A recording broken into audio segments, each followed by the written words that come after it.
Sorry for that. I think I'm now live. I've been speaking by myself for the past 20 seconds. Um, Hi again. Let me just wash off this first entrance. And we are finally live with episode 10 of Elrond Talks. And it's an episode that we've been very anxious to stream with you guys live. And it could not have been in better company. Um, we are super excited to be here with Beniamin Mincu, who needs no further introduction. And I'm saying super because he uses this word a lot, because everything they build at Elrond network is really super. So as I promised in the previous episode, I changed my microphone, so I hope the audio quality is a lot better now. The keyboard is also a silent keyboard, so you will not be bothered with that anymore. So without further ado, I would like to introduce you guys to Beniamin Mincu, the founder and CEO of Elrond Network. Welcome, Benny. Hello, Eddie, and hello, guys. Really great to be here and have this conversation. Have heard a lot about the Elrond Talks, and it's awesome to finally be here and talk about many things that are happening at Elrond. Awesome.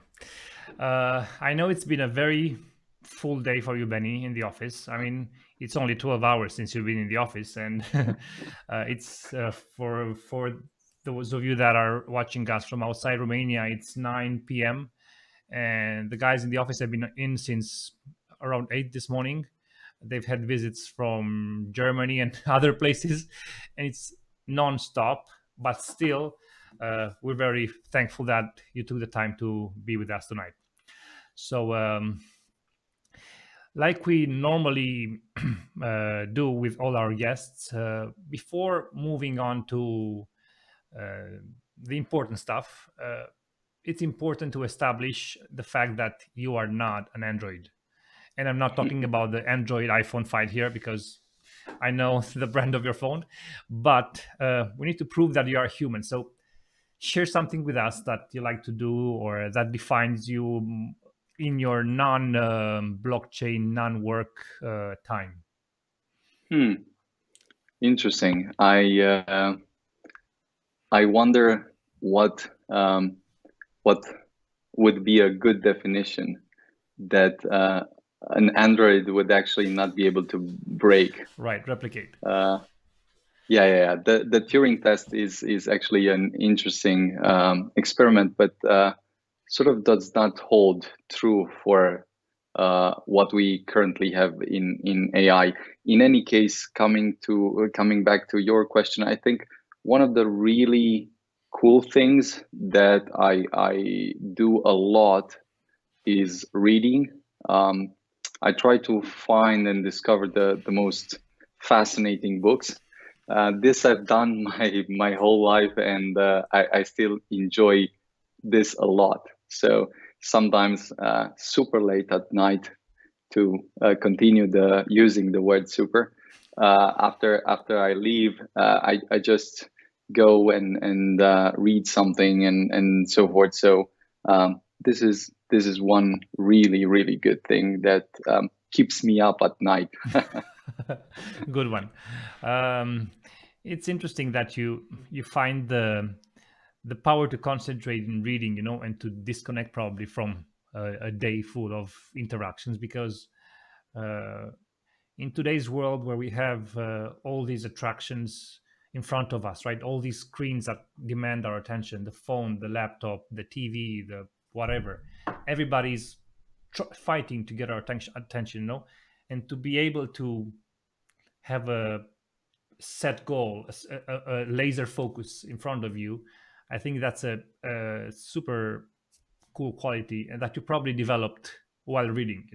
So probably one part of this laser focus mentality that you have comes from reading. So kudos for that. Yeah, and audiobooks are again very fine, and they help a lot. And yeah, I usually don't do it necessarily to disconnect, but maybe to amplify some more thoughts and some interesting things that I might look for solutions or look for further discoveries, further experiments, and so forth. But yeah, reading I'd say is something that is a really great way to discovering new insights about the world, what's happening, and improving everything. Also, everything you do and want to continue doing. In my case, audiobooks late at night are a very good way to put me to sleep.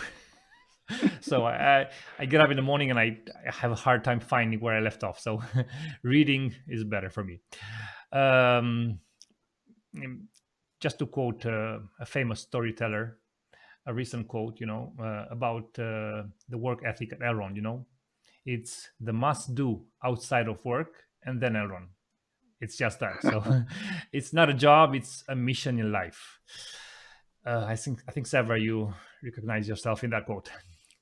Okay, with this covered, let's just move on because we got lots of topics ahead of us tonight. The title for tonight's episode is "Powering the Next DeFi Supercycle." So we mentioned here next, right? So before we move into the next section, let's look at the previous milestones that were achieved, and just mention them maybe. I would say I had a front view seat in all of them, and it's been a fantastic journey. It's emotions piling up, and when you think, "Wow, this last one was crazy," let's see how the next one would be. You think you expect it, right? But then it hits you again, and then it goes to the next level, and the next level, and the next level. So maybe start with a public testnet, right? Release after release, hundreds of releases, and with all those validators supporting in the Riot channel and then on Telegram, culminating with the battle of nodes, 263,000 transactions per second. How did you feel about that? 263,000. Yeah, I would add to this that it's actually always when you look forward, it almost looks like an insurmountable task, and this is a good thing because you really see a challenge and you need to push yourself and so forth. And the really great thing at Elrond is how many really nice and very smart people collaborate and push themselves forward. And with the testnet and the other releases, it's not only been a level up for the platform, it certainly has, but it's also been a level up for each and every one of us here. Just pushing ourselves and reinventing ourselves first, and then reinventing the platform as well. So embracing that with many different challenges that come each and every day is very difficult, very challenging. But if you do it, things change very rapidly, and you find yourself on a path that maybe you've dreamed of, but never hoped to see materializing so fast. To achieve it. Right. After that was the mainnet launch, right? So that was not a huge thing, even though we had the pandemic situation, right? So the environment was not the one expected. I know you guys had something special planned and you had to swap things in the last minute and organizing. However, I get the goosebumps when I remember that moment. I mean, it's the birth of Elrond Network for real. No more XEGLD. We're rolling around in with real value, right? So that moment was a huge level up from the previous battle of nodes. So many people would think, I've made it, I've done it, we've reached the mainnet, but for Elrond it was just step zero to one, so how did you leave that moment? It almost seems like all the special moments are marked by two things. Of course, insane effort, and almost always also insane pain. I mean, we've done a lot of things, and I'm not only speaking about myself, probably, again, everyone in the team. We've pushed things in many ways, but the effort and pain that we've gone through at the mainnet launch was through the roof. I mean, extremely fulfilling, extremely satisfying, of course, but coming with an effort that then stays with you for your entire life. So yeah, an important milestone and one that can never be taken away. Right, indeed. Goosebumps off. So that was July 2020, right? So 6 months go by, right?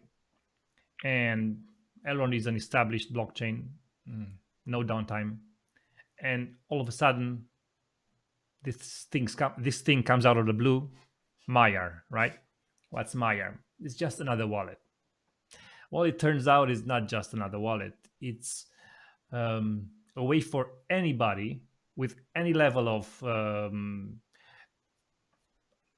expertise, let's say, or any level of knowledge about blockchain, about computers, can simply create an account in minutes and interact with Elrond network, right? And even buy some e-gold, stake them, and I remember the launch. The expectations were so high. Everybody was running to get his hero tag first. Um, the launch was another set of emotions piled up, and another spike in the transactions on the network.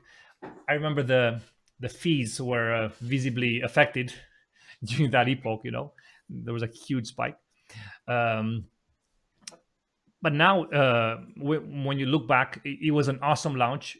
But now this somehow becomes something normal, and I speak to my friends, and when I showed them the application, how easy it is to interact with it, and they were like, "Oh, and that's all I have to do," So I know you guys have been keeping this under I mean, not visible until the last moment.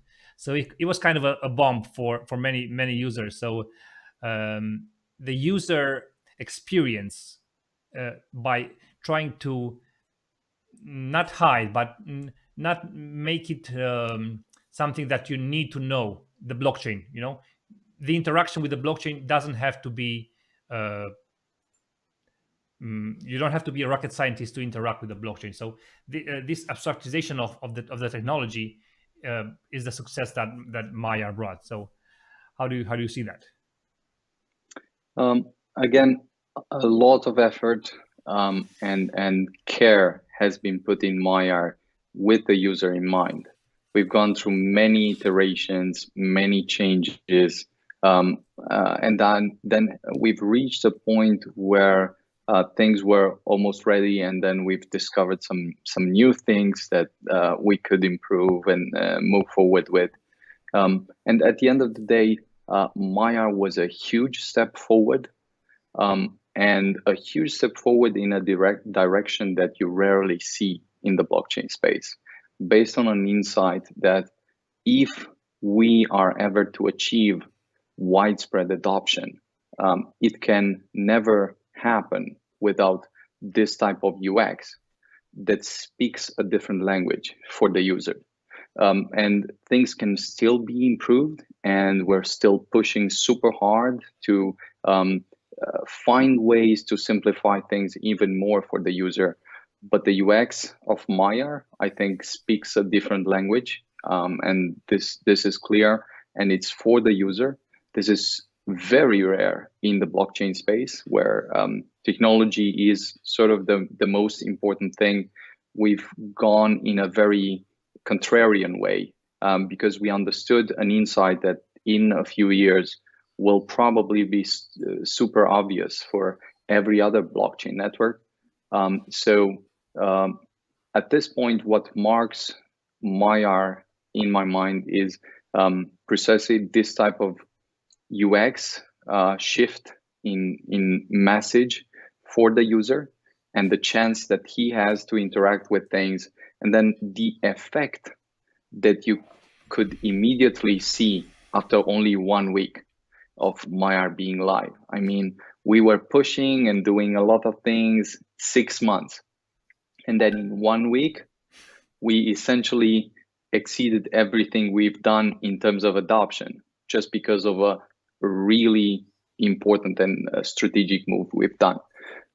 And I think this also speaks a bit about some of the next steps that will be coming, and they take a lot of effort, each of them, but when they come out, you're usually very surprised by the effects that users did not anticipate, and then were super pleasantly surprised about them. Indeed. And looking back right now, the Maiar launch, followed by the phase 3 with decentralization, it all points to DeFi, right? It's a gateway to DeFi. You preparing the way for DeFi. So we had the phase 3 launch, and we are still in phase 3, where the staking providers grew to close to 100. I think we are right now, from 1 to 100, 100x increase, and we can now look forward to DeFi. So let's maybe jump into tonight's topic, powering the next DeFi Supercycle. By powering, I think we mean that Elrond is the internet scale blockchain, right? It's the backbone of the new internet. So it has the power to carry on the next DeFi Supercycle. So I would like you to handle the next word, powering the next DeFi Supercycle. So what's DeFi? Why is it so important? What does it bring us? What does it mean doing it right in DeFi? Sure. The idea here is basically seen when you look at the context. There are two terms that are important here. Fintech is this term used in financial technology, which usually refers to front end. And then DeFi is this term that will generally refer to decentralized finance, but in a way where it especially looks at the backend technology. So what we will see during the next period is a lot of improvement in terms of UX, again, which has been done and will continue to be done. And this new cycle will probably transform the entire market, because it changes the underlying technology that's behind the scene that you usually don't see in a bank, you don't see in Revolut, and you don't see in some of these new applications. And what this technology especially does is that it creates some protocols that are automatic for something that could not be automatic until this point. For instance, you can take lending, you can take exchanges, or you can take derivatives and so forth. All of this can now be represented in a protocolized, or let's say smart contract form, contractual form, and then executed in an automatic fashion without the need for any type of human interaction. And so this is how things would work, but the impact of DeFi will be in everything that relates to finance, whether we're looking at normal corporate banks, whether we're looking at central banks, whether we're looking at mobile applications, neobanks, and so forth. All of this will either change very rapidly to adapt and integrate DeFi protocols in their backend and essentially offer new services to users that are hundreds of times more efficient, hundreds of times more cost effective, more compelling from a return on investment, or lucrative from that angle. And this is just the really great overview of how this new protocols will be integrated. Now, I do think that we can take one or two examples to discuss, for instance, what would be the most interesting things that we will probably see very soon, potentially in the next 6 to 12 months here.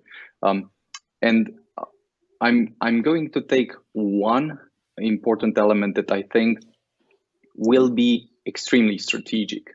It might seem like it's clear and obvious, but when you understand its implications, it will probably change the entire game.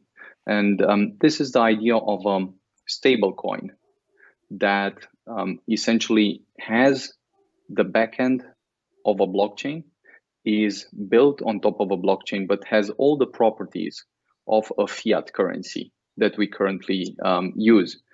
The difference being that in this case, instead of having an analog form of money, you would have a digital form of money, be it euro or dollar, that would inherit the properties of the network. That is, it would be very scalable, very fast, very inexpensive to transfer.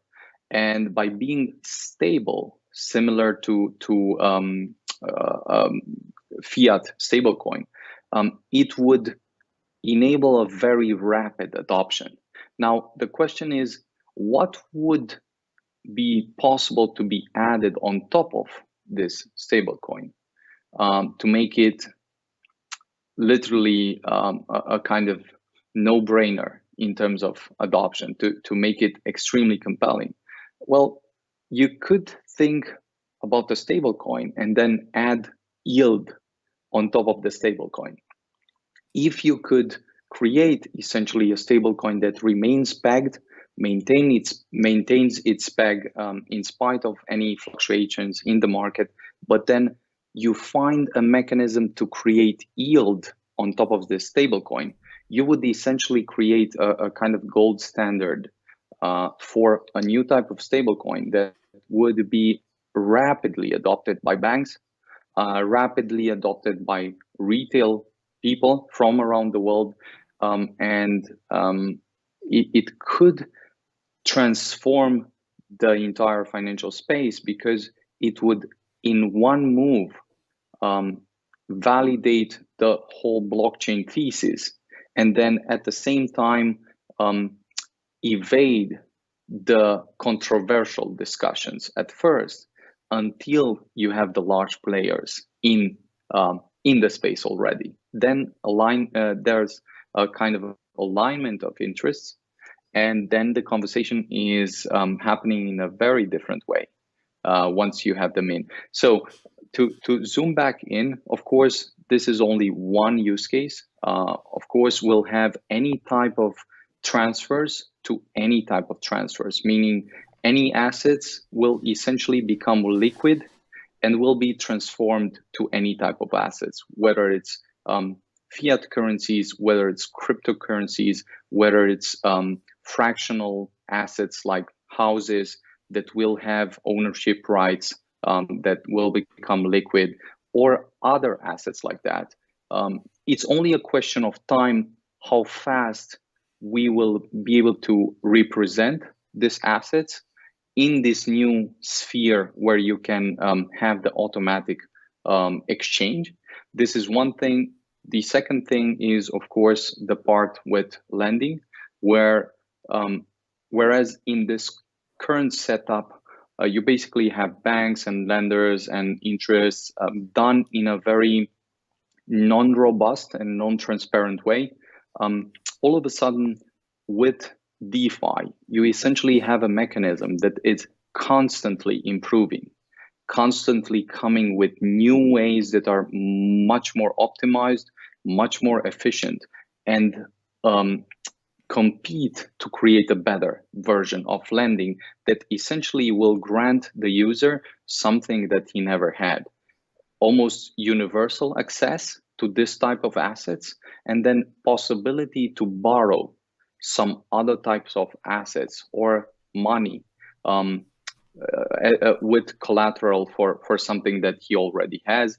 And then, of course, a third element is this type of derivatives or synthetic assets, where you don't have the asset per se, but you can find a digital version to represent the asset and then add liquidity to it, make it exchangeable with a lot of people, and then unlock a new part of the market that will happen. So in sum, DeFi will be this new process through which you add hundreds or thousands of X in terms of rapidity or performance of exchange, in terms of cost decrease, and then in terms of accessibility to the world, to the degree that we can apply this to almost everything that we do in finance.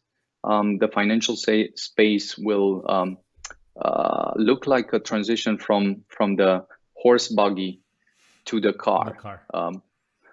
All of a sudden, you'll be surprised how you've not seen this coming, how it was not so obvious for the world that there's a much larger market there for everyone to participate in and create value in.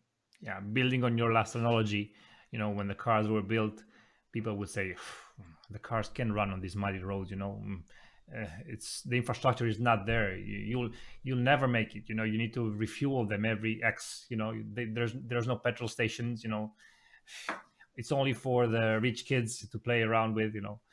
But when the infrastructure was there, everything changed. And yeah, what my personal take on DeFi is, apart from all that you just said, is that it's changing the financial system, where right now the rich get richer because it's all centralized. So giving these tools to literally anybody with a smartphone, banking the unbanked, this sounds like a cliche, but really giving these tools to anybody, make them accessible, easy to use. It just opens a whole new world that we have not seen before. And it's giving the power directly to the people, allowing people to interact with each other without the need of going through a bank, just through the blockchain. So this is just mind-blowing. And I think this will fuel the next super cycle. So super cycle. And just to add on what you meant and said, the idea is the goal of Elrond is almost like the meta definition of DeFi. Our idea is that in order to supercharge the economy, the global economy, we need two things. One is build a high bandwidth, low latency, transparent financial system. And then second, give anyone, anywhere, easy access to it. This speaks to both elements. On the one hand, offering an alternative that is transparent, and by transparency, realigning the incentives, and super efficient, highly usable, but then also connecting the last 1.7 billion people that don't have any access to the financial system. So if you look at that, that's the heart of DeFi. You can look at DeFi from this lens, or from the, let's say, more specific lens of things being done in the backend very differently. But the next period with respect to this will be extremely exciting. That's right. So Elrond is the backbone of DeFi. Supercycle. Supercycle, as Google defines it, it's a sustained period of expansion driven by robust growth demand for, in our case, DeFi, right? So, can you expand on that? Supercycle, the next DeFi supercycle. Yeah, so I do think that the super cycle will apply far broader than the DeFi vertical. In fact, I think that if we'll look to the next decade, it will probably look like the roaring 20s. There are several technologies that seem to be very close to a tipping point. And once this technology materializes, they generally bring a very, very significant and accelerated growth. Blockchain technology is one of these technologies that will probably have perhaps the largest effect. And the idea with the super cycle is this. We are now at 100 to 200 million people in the entire blockchain space, and we are almost 8 billion people. Now, from 200 to 8 billion people, if you think about it, the harder you think about it, the more you'll not be able to sleep, because you'll see how large this opportunity is, how large the consequences will be for all of these people. And the only question is, how can we accelerate this wave? How can we make sure that the technology is there, that the UX is there, and that users, when they hear and discover this new opportunity, that they not only get excited, but they can act and experience this new technology. So the super cycle, I think, will be a sort of trickled down effect. You'll see tremendous effects, of course, in the crypto space.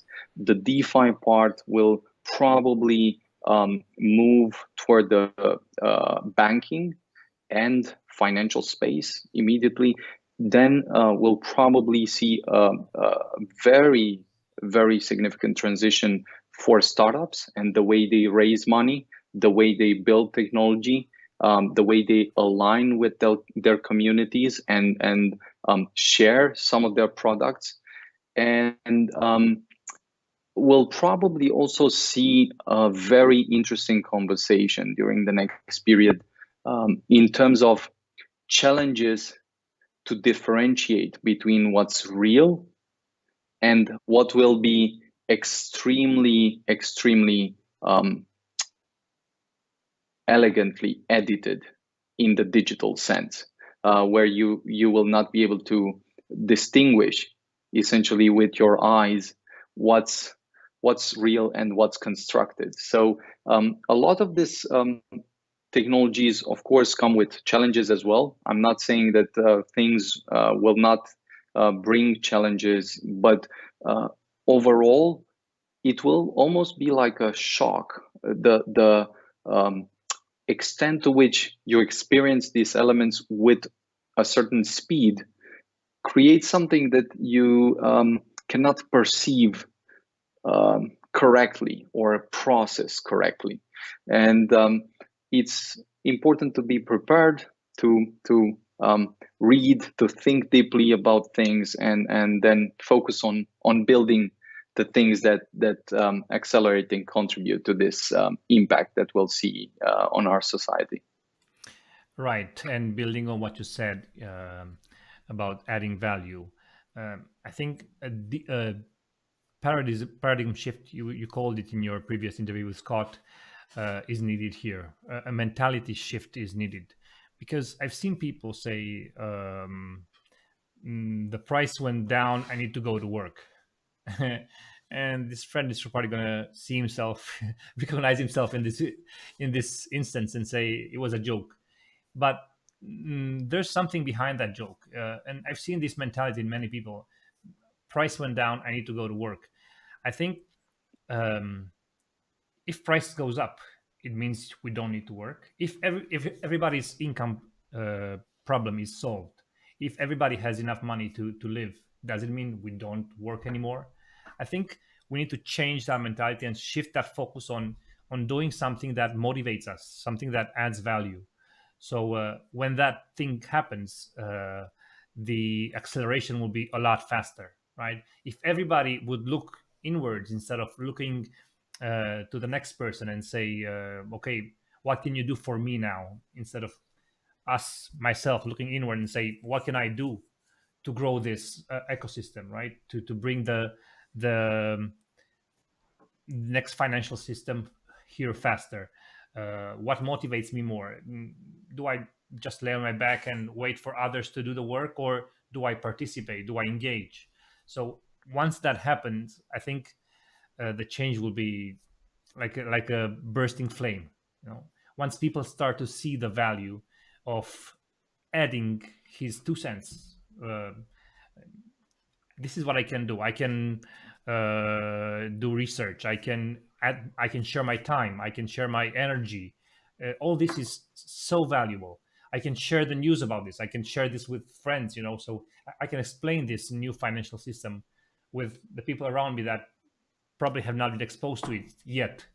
So if everybody sees what they can do, or if everybody has their eyes open, to the possibilities that are around us every day, wake up in the morning, you go to bed at night, but during these hours, you have lots of open doors to share this with people you meet. You don't have to sell anything.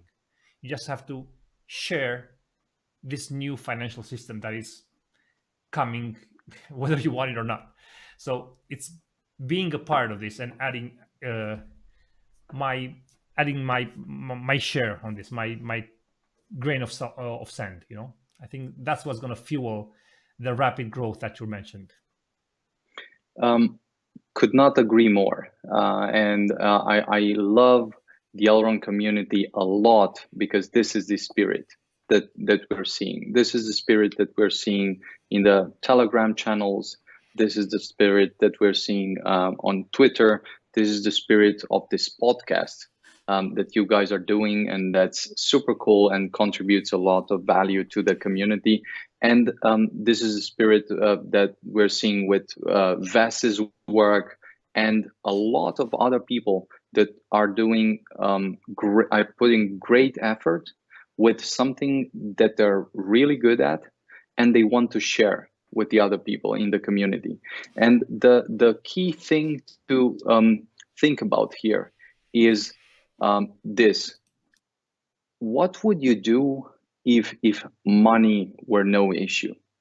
What are the things that you would still care about if the money problem would have been solved? Because the money problem will be solved sooner or later.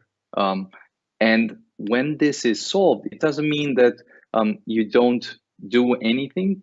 It rather means that you'll discover that some things you really love, some things you really enjoy, some things you really want to change, even if they go beyond the money problem. In fact, most of the things in life that you really love and enjoy and so forth, you can do without any money.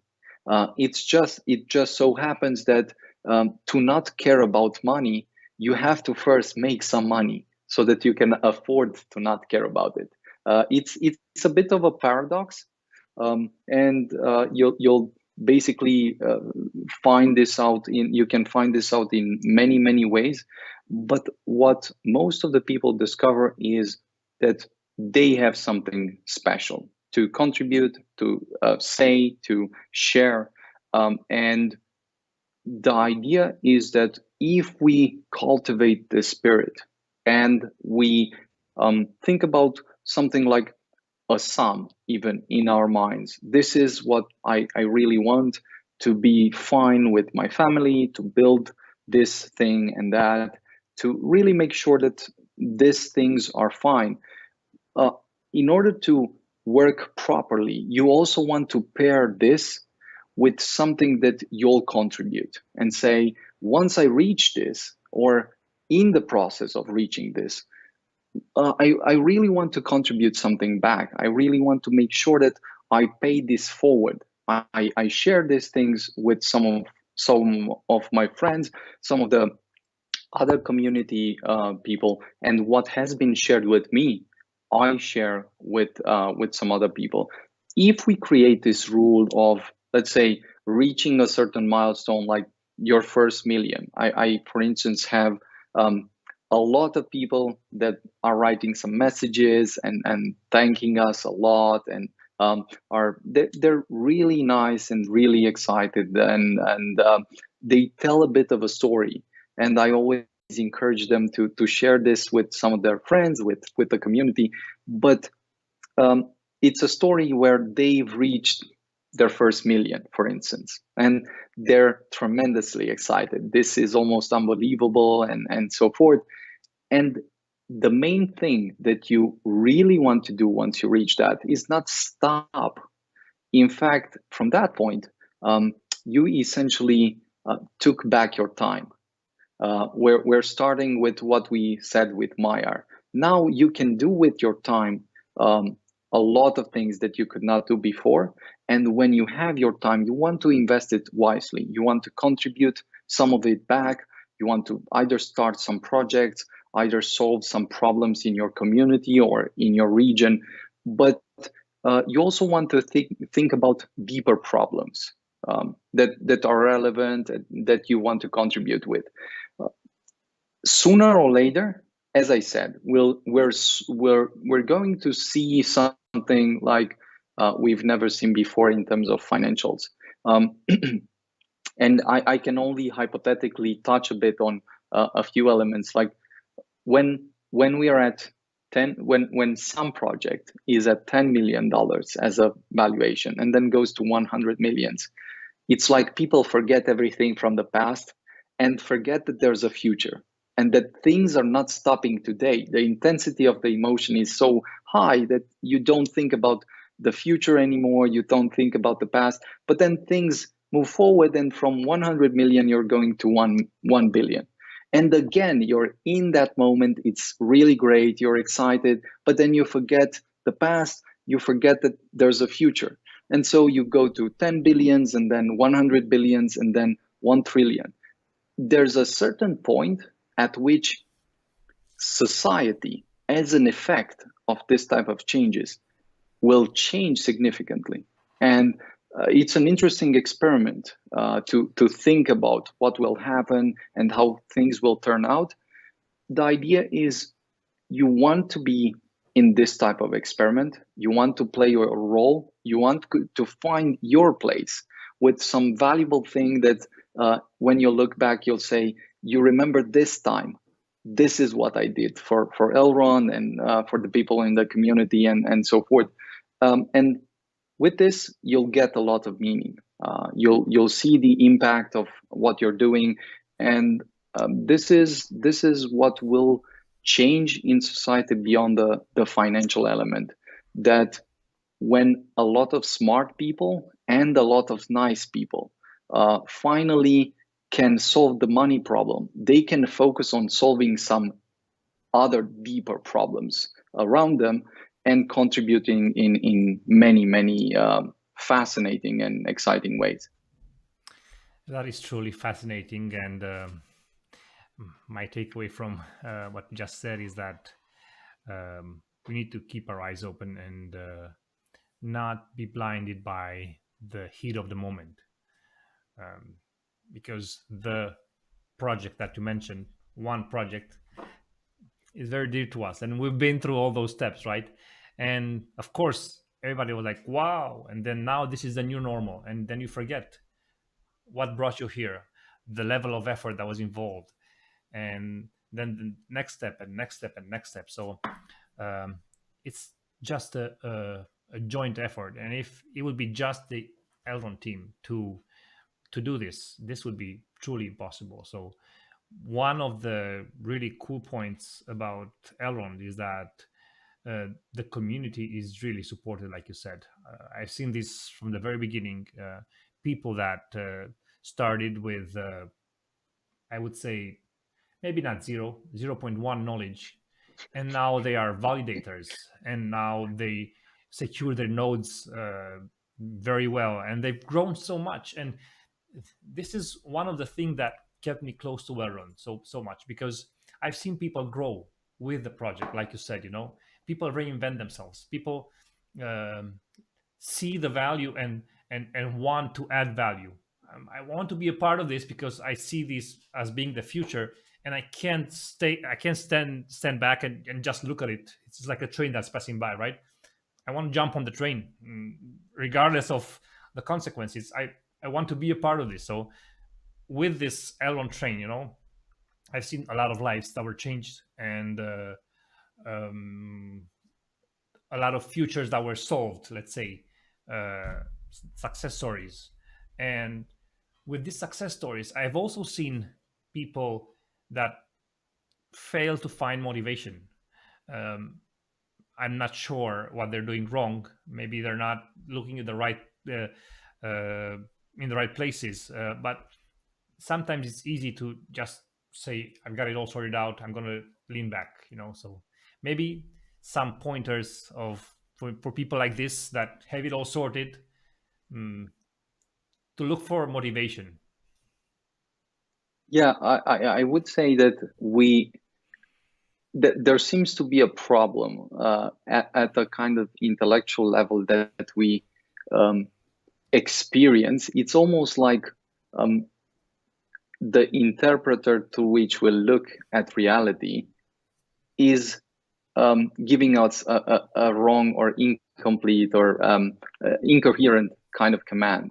And in this case, it seems like for some reason we tend to focus at things as them being the destination. Like, I'm going to do this, it's my first million. When I reach my first million, everything will be solved. And I mean everything, literally. I don't have to do anything from now on and whatever. But this doesn't change things. You'll reach that point and then you'll ask yourselves, well, why have I thought that this might solve really everything? It really solves something specific. And that thing is solved, but then it doesn't mean that you'll lose interest. You have to lose interest in anything, in everything else or whatever. And the point here being that this is all about the journey. There are some destinations, of course, that are very valuable, and we might discover some interesting destinations throughout our lives and times and so forth. But usually, once you reach a certain destination, it cannot be the last point, right? You want to look upwards, see what you can do further. And at the end of the day, time is the ultimate resource you have. If you think about your time, you have a limited time. You want to invest it in things that you care about, that could be improved, could be changed. The higher you can look at things that might have an impact on society, on the world, on history, the more meaning you get from all of that and so forth. The closer you look to the moment, the more tricky it will become. Like, you'll solve that, but then it will not be enough. It will be sort of the wrong kind of response. And I think, without becoming too philosophical at this point, it almost seems like at the meta level we have the wrong kind of interpretation of what's happening. Let's just solve that problem. It's great that we can solve it, and then find some other really meaningful problems that we really want to solve and we want to focus on. And if we find those for each of the guys in the community and the people in the community, it will be a different problem, an interesting problem. I think this is why Jobs at some point said, okay, stay hungry, stay foolish. It's about remaining hungry while you solve this problem, and still having the capacity to look at the world with curiosity and ask some questions, and not accept this idea that for some reason you figured the entire world out, and now it's time to sleep on what you've achieved. Anyway, we can this can go in many directions, but I suppose everyone will figure things out either by experience or by reading stuff. Well, sometimes you have to hit your head a few times against the wall to learn the lessons. To realize the wall is there.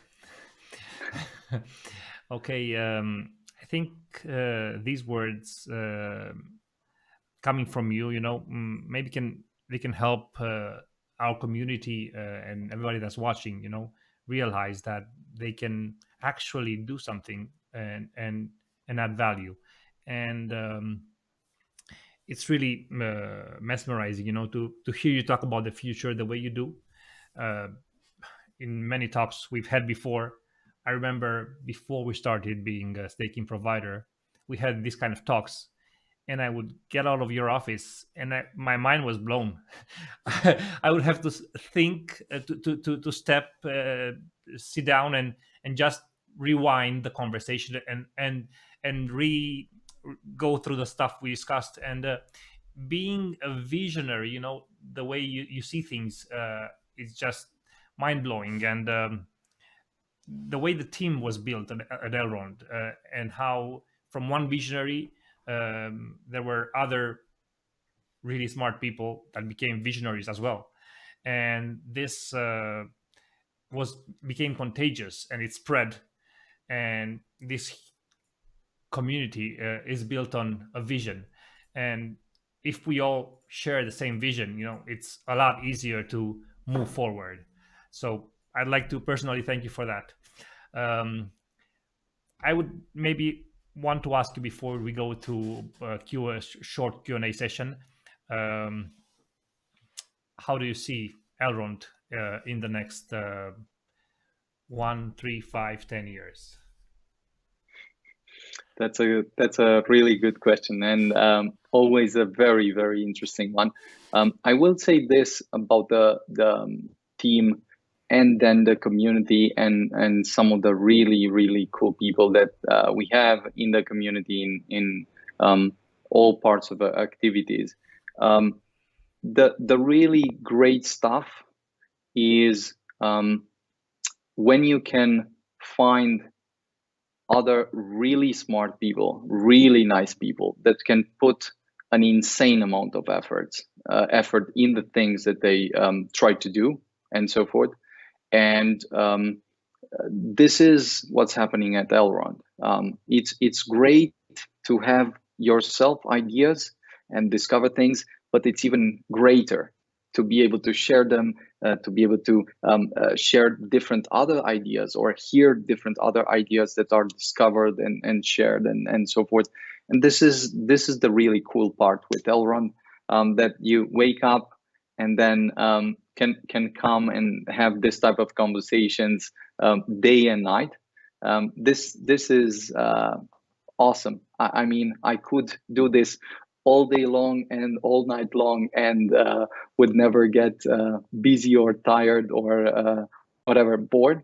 So this is really great, and it makes for a special team that's pushing forward and then delivering results, and setting some new standards. I believe the same spirit can be seen in the community. At this point, the community has been through a lot of stuff with Elrond. It's not like you can buy this type of things. So many projects come and they try to build something, and then you usually want something really fast. Everyone wants something really fast. But the really great part with the community that you've built over time, through trial and error, through good times and through super difficult times, is that they learn the lesson themselves, like you have learned the lessons yourself. And this is something that, again, cannot be taken away from you. You experience them, it's there, and then you can push forward. And this can be seen with each and every person that is around the community and is pushing and delivering a lot of cool things. So awesome work to everyone in the community contributing and doing work. Coming back to your question, I think that there are two images that you can immediately think about. It's this immediate image of what will happen during the next period, the next months, and how things might look, and then the longer term image and how things could look at that point. For the immediate image, there are a few things.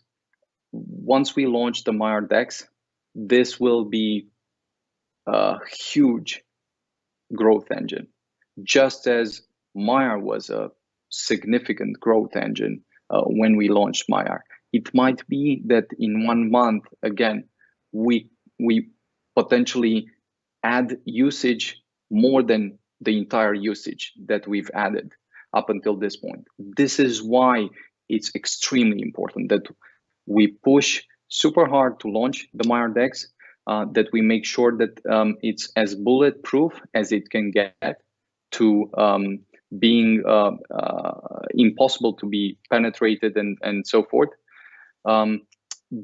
I cannot underscore how complex and how difficult it is to maintain this type of security and try to achieve it when you cannot, for instance, do formal verification, which would be the, let's say, golden standard. In any case, the Maiar DEX will open a new phase for the Elrond ecosystem. It will bring adoption, it will bring growth, it will bring a lot more projects, and it will add liquidity to almost everything that we think is super valuable in the ecosystem. This is one element. The other element that we've talked about and then have pushed a lot, which is coming, and it's extremely valuable and exciting and will open a new phase for the ecosystem, is the Maiar Launchpad.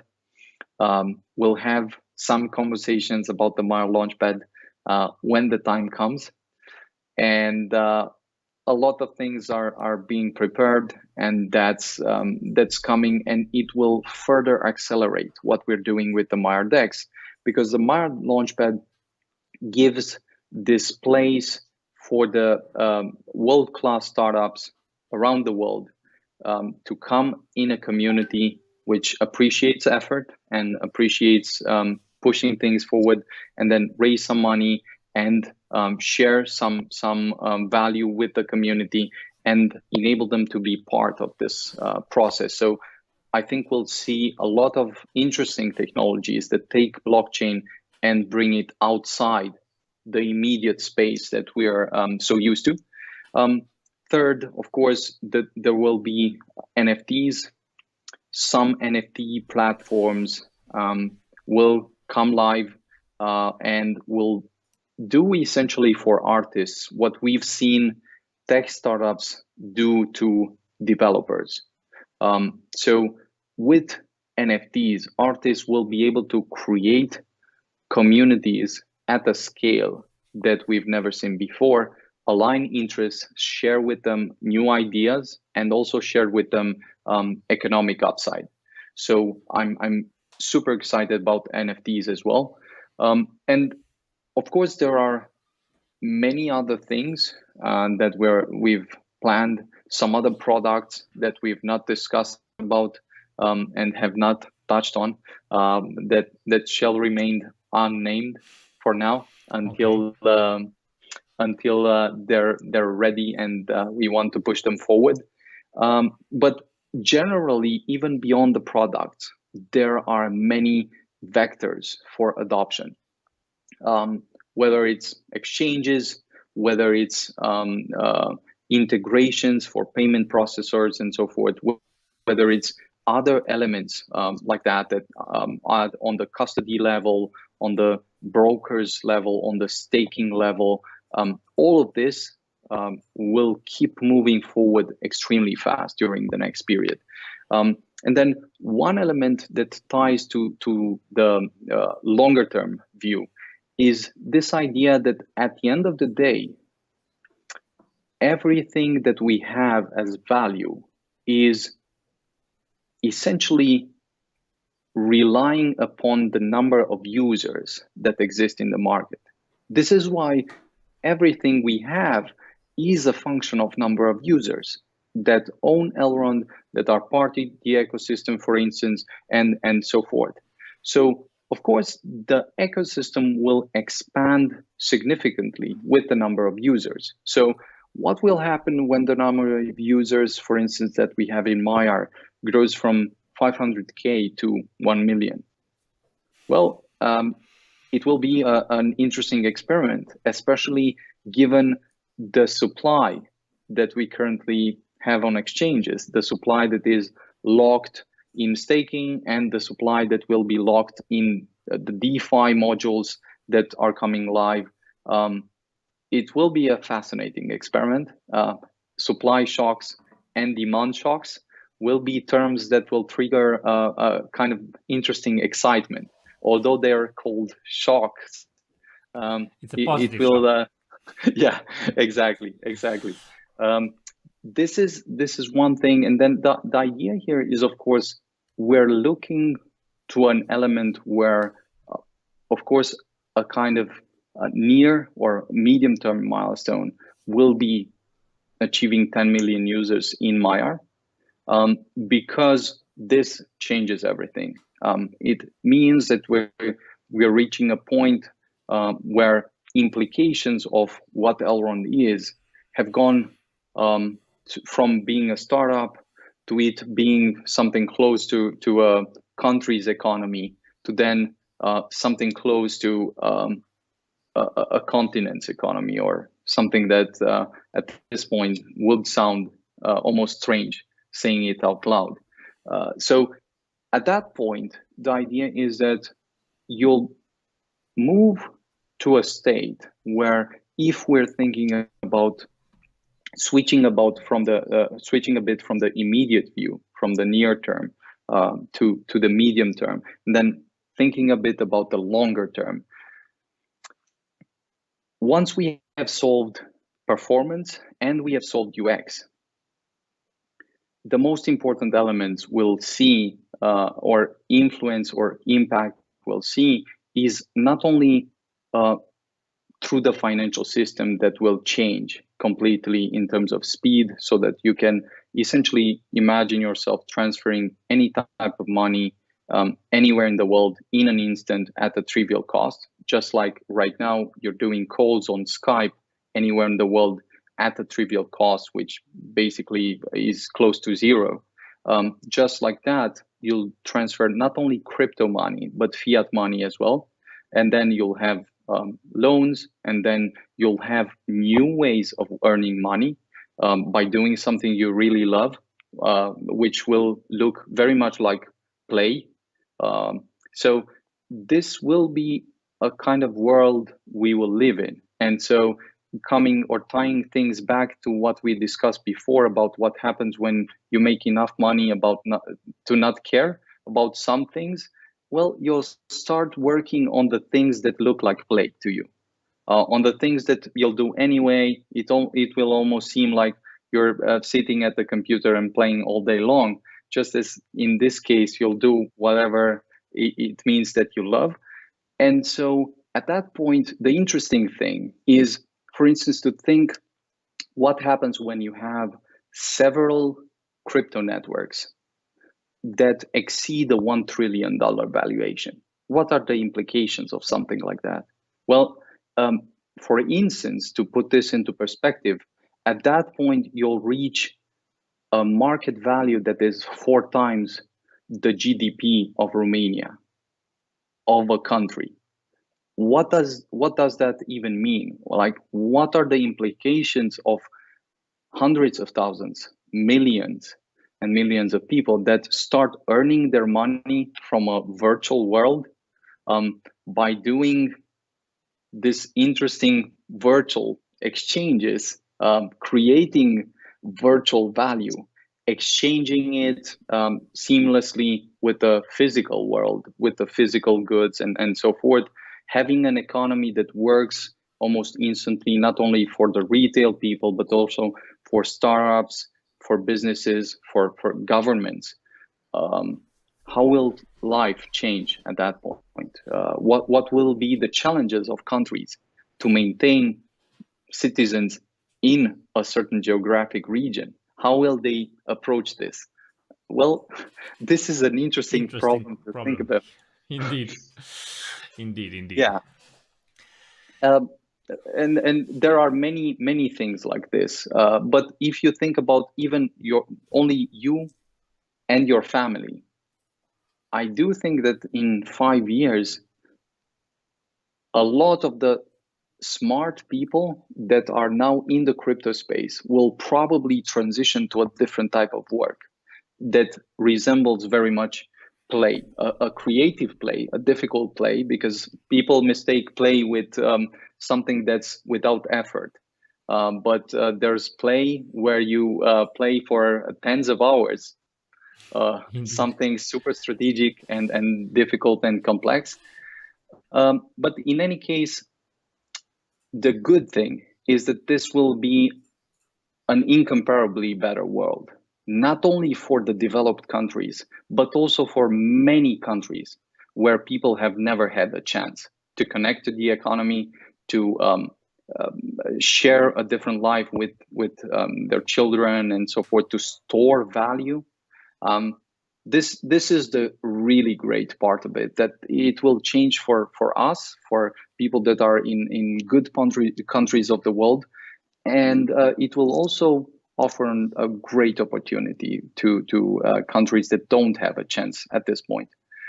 So yeah, we could talk about this all night long, and we could talk about it from a political standpoint, technology standpoint, on the economic standpoint. But the thing I will continue to say, it's there's never been a better time to be alive. Have this type of conversations, think about the future, and be able to decide what we want to do, how we want to participate, and choose our role, and what we want to contribute and leave behind. So yeah, not a bad place to be in on this part of history, I'd say. Challenge accepted. How can we add our own value to this new financial system? And it's a lot to think about, a lot to take in. I think maybe we can go now to some questions from the community. Sure. Let me see. The stream is live right now with about 500 simultaneous viewers. We have some questions from before the stream and some questions within the stream. So I'm going to try to skim through them. Sure. If you can reply. If no, if you have an NDA signed, don't say anything. Okay, first question. Sometimes our fiat partners on Maiar may be saturated or limited. Native fiat ramp on Maiar may increase the number of users. Can you share more on the midterm action plan on the team on this? Yeah, I'm not sure what the question specifically refers to, but I'll rephrase. Yes, please. Yes. We use third party. Yes. For on ramp and processing. Yeah, processing, and many times, not many times, but sometimes they are saturated or limited, right? Especially when the price action is high. That's when people try to buy, and that's when. Sure. And I've seen the Elrond way is when something is not performing the way it should, we do it ourselves. So sure. The question here is Elrond thinking of doing something about this on the inside? Or I can link this with the card. There's another card question. So Yeah, so there are 2 points here. First, of course, we very much care about the experience of the users in terms of onboarding, and it's always great to hear this type of feedback. The idea is that we will continue to add several partners, other partners that improve the process and give better experience, better prices, and more options. And we're not excluding solving the things ourselves if we see that, let's say, the partners don't happen to offer a solution that is good enough for our users. Of course, up until this point, we've had the on-ramp, but I can say we're now closer than the last time when we discussed to having an off-ramp as well. It's tricky a bit with some people because they don't move fast enough or as fast as we would love. But we always convey how needed these solutions are, and it will always be the case when we see something sufficiently important for the user and impactful, we'll consider it deeply from all angles. If there's a good solution, we're going to push for it very, very hard. Okay, thank you very much for that. Next question. Are there any plans for academy program, something like tutorials for the community, like a school, something complex, something to walk somebody from 0 to 100, not just the docs. The docs are awesome. I mean, I use those a lot, and when I explain Elrond to somebody, I always point to the docs. But being enrolled in something more formal as a with a curriculum, value.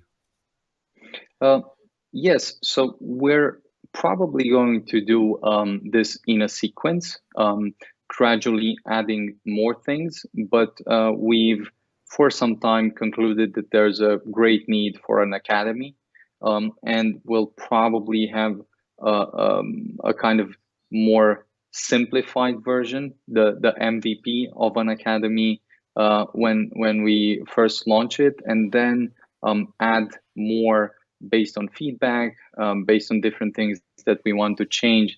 But we definitely see there's a need, and we definitely see that it would significantly contribute to the ecosystem, to everything we're doing.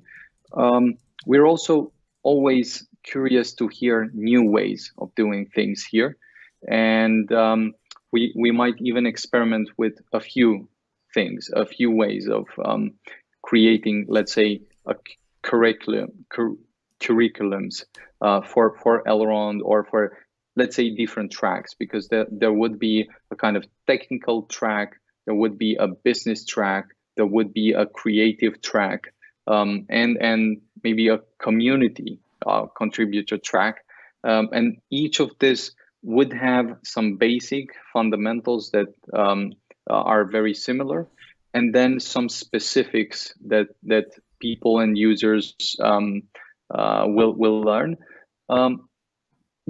Taking this to its natural conclusion and going back to the what 5 years in the future things might look like, there's no way we'll be able to coherently make sense of the world without having this type of new tracks that will probably complement or replace some of the things that from which we're let's say working, educating ourselves, and learning at this point.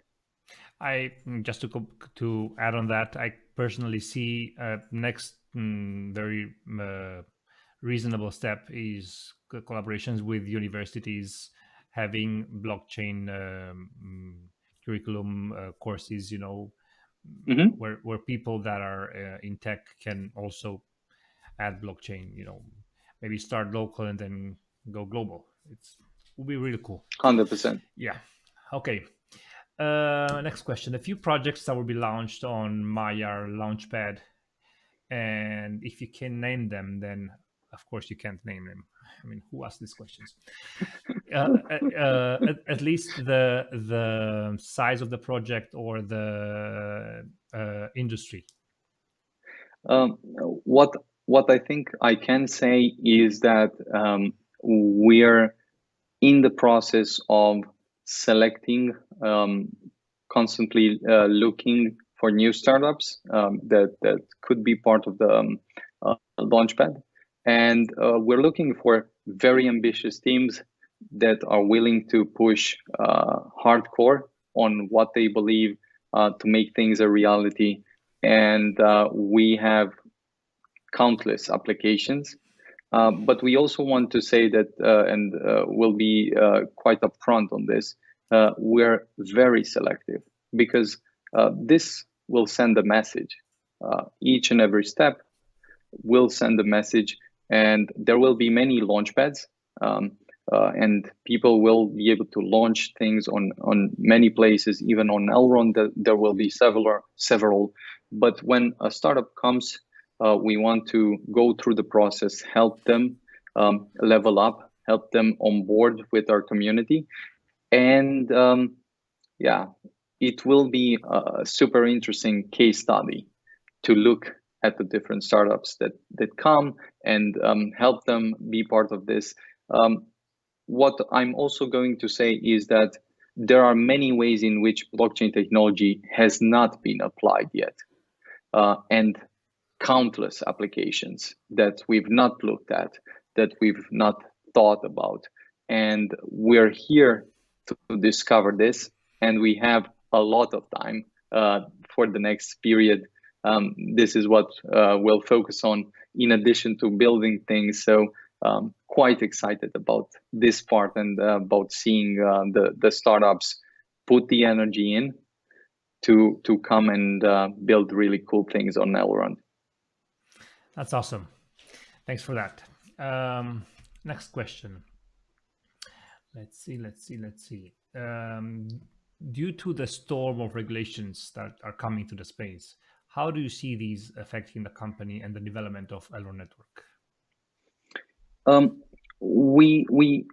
We've had a lot of conversations about some things that are clear and that will be coming probably even during the next 3 to 6 months.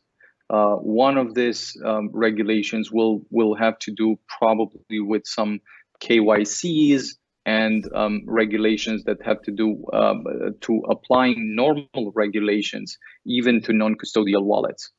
The interesting thing is that if we see our technology as a bridge from the native world to the real world, natively digital world to the real world, there is basically no way we can circumvent regulation. There's a temporary way where we have much more speed than any other company. We can push the limits on that, but sooner or later, we'll have some form of regulation. And with respect to that, we're trying to be as proactive as possible. We've found that if we understand what the problem is that the regulation is trying to solve, we can generally come with a much more creative solution than what the regulator is looking for.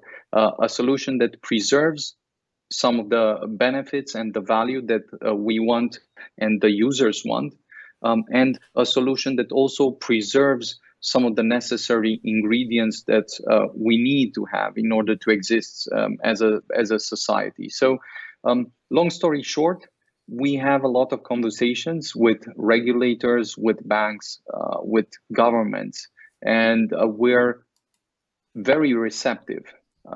When we see there's a substance, there's a need, and if we want to really reshape the world we live in, we believe there's no way around it. That we'll have to have the difficult sometimes conversations and the creative conversations. And if we find good solutions, we've found, at least until this point, that regulators take a close look, they listen, and we can show that there's a better way. So short version of it, we're having conversations. One of the regulations that will come probably will be about KYC, AML, and so forth, that, for instance, will be applied to all wallets, even non-custodial ones. We're trying to find creative solutions for something like that. But let's say in some time, we'll want to offer some closer services to the traditional financial world, where what would we do when we would have to do something like that, offer this type of services? Of course, we'll have to go through the process and find better solutions and so forth. So if the value that we receive is large enough, then regulation will not obstruct the process or be an obstacle in this way. It might be something like a productive constraint. So we'll have to see how this plays out. But yeah, I don't see the largest challenge here, although it is nuanced and challenging. So not discounting it, but hopeful that we'll always find solutions for this. Looking forward to that. Another question: what does Mission 10 actually mean? This is a good question that will maybe be a kind of productive mystery. Okay. Some things will clarify when they happen. Some other things will leave the people discover as new clues come out. So one of the clues should be that it's about taking things to the next level. It's about putting even more effort in, and it's about just reshaping what we see, setting new standards in all of the respects that we're measuring and looking at. So we'll have to discover what Mission 10 is together. Okay, sounds exciting. Time is running. We'll take a few more, not many more. Will we have stable coins on Elrond network, and will we have a lending protocol? Will Elrond develop it, or are we waiting for third-party developers? We'll have several stable coins on Elrond. We're quite excited about stable coins. We're in discussion with several, of course, and I'm convinced we'll have several. And the lending part, of course, we'll have lending protocols on Elrond.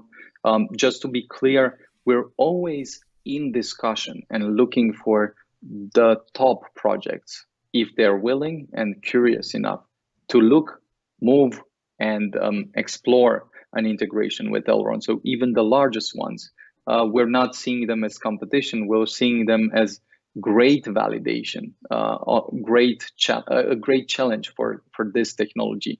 This is why it has been built. But we're also looking to build things when they're not built or they don't come fast enough. That being said, this is does not exclude other projects which want to come and build on Elrond, even if they compete or complement some of the things that we've built. Like, I would be extremely happy to see more DEXs, not only the Mar DEX on Elrond. In fact, if there's a different one that's even better and contributes some new things, then it would be even better for all of us. I'm sure the person and the people building that would make a fortune. And I'm also which is exceptional. And I'm also sure they would contribute a tremendous amount of effort in the process and contribute a lot to the community. So even for the DEX, for the NFT platforms, for the lending protocols, the fact that we're building something should not mean that it's excluding anyone else. In fact, it should be the invitation. Take some things, improve them, show that you can build a better version, and we would be extremely happy to see that. Okay. That's great. We're not in the zero-sum game. Okay, interesting question. Will Elrond pursue a future in AI and genetics? And will Elrond embrace a universally free and open approach? Or will allegiances be made with governments and big tech and big pharma as a priority? This question kind of answers itself. Yeah, yeah. It's too black and white. Yeah. So, of course, AI is extremely interesting and exciting. We're studying many things in this field. We, in fact, have a few really bright people in the team that have won world prizes in this field, have contributed in meaningful ways. And so we're reviewing and not only reviewing, but preparing for different things in this space. Genetics, again, I won't even start here because it's late, but genetics will be a space that if you study right now and see what's happening with CRISPR, with mRNA, it's an absolutely insane version of the world we're living in. The thing that we can do with this technology change many things that we've for millions of years not been able to do or even understand and think about. And the fact that we can do them at this point is both frightening and exciting at the same time. In any case, we're quite interested in these technologies, and by being interested, I'm making an understatement. And we're open to collaborations. We're open to exploring different things. I don't think that big pharma is going to eat everything and kill us all.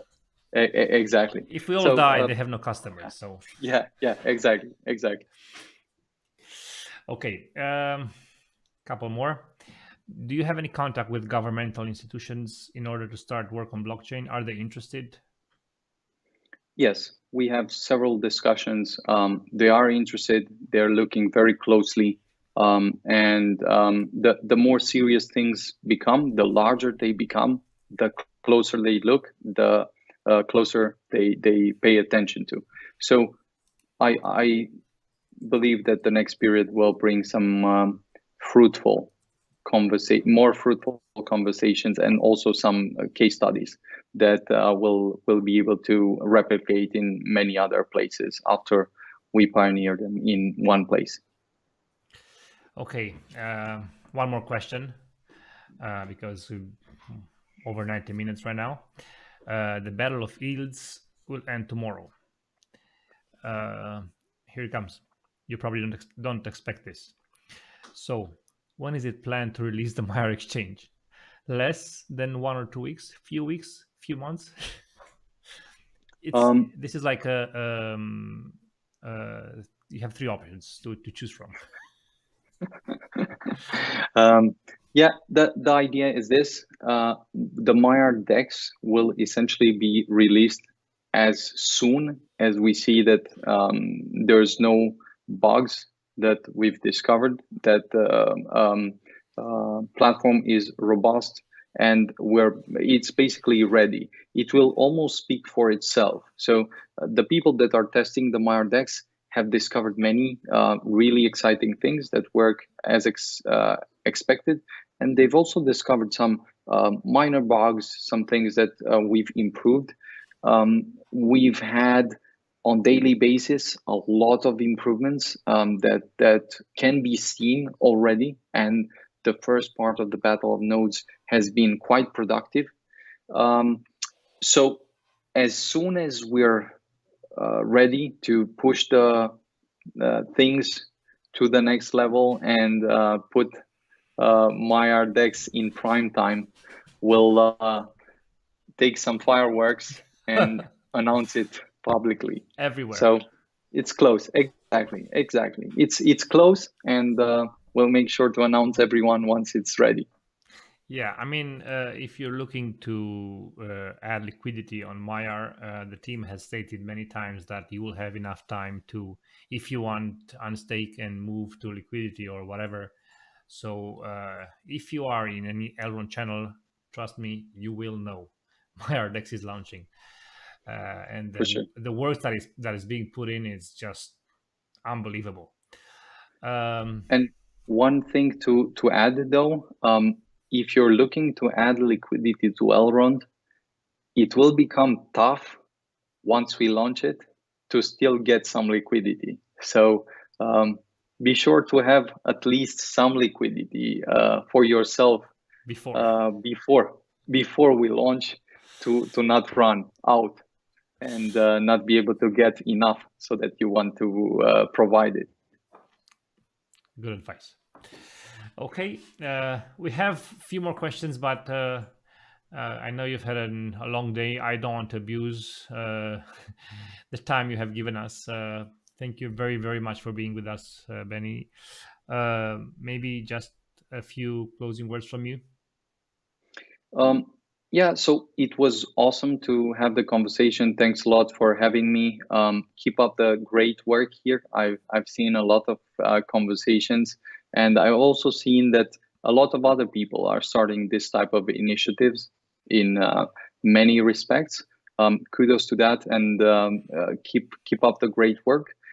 The next period is, I would say, clear in the sense of very high growth.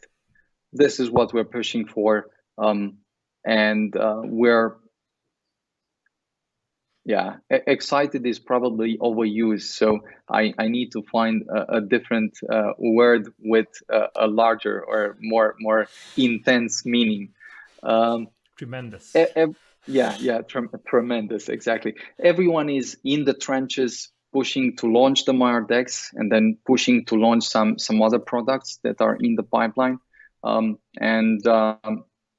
It's basically nothing to see here.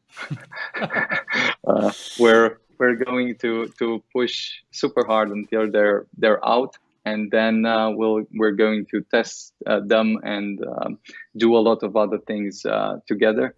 So keep up the great work. Do make sure to contribute some of the materials and documentation and things that you think would be quite necessary, and keep coming up with feedback. Start building new things. Take some of the things that are out there, improve them, break them, build some other stuff. Now is the best time, absolutely best time to try these new things, learn all these new things, and get involved in whatever way you feel that works for you. Just get involved, and once you do the first step, you'll discover that there's an entire universe out there, and you want to explore it. So really great to have the conversation. Thanks a lot, Eddie. And I think it will be an interesting few weeks and days and months and years. Thank you very much, Benny. Everybody, this was Beniamin Mincu from Elrond Network. I'm so excited to have had him here. And my closing words is, this has been amazing. We have a glimpse in the future, and I would just encourage you to not let the trees stop you from seeing the forest. Always zoom out. And like Benny said, in the end, get involved. Be bold, set high goals, and the future is as bright as you can imagine it to be. This is Eddie from Valid Blocks. We're always ready to hear feedback from you guys on our Telegram channels and on the Elrond official channels. And thank you again for being with us. And until next time, goodbye. I will leave you with some more music.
you.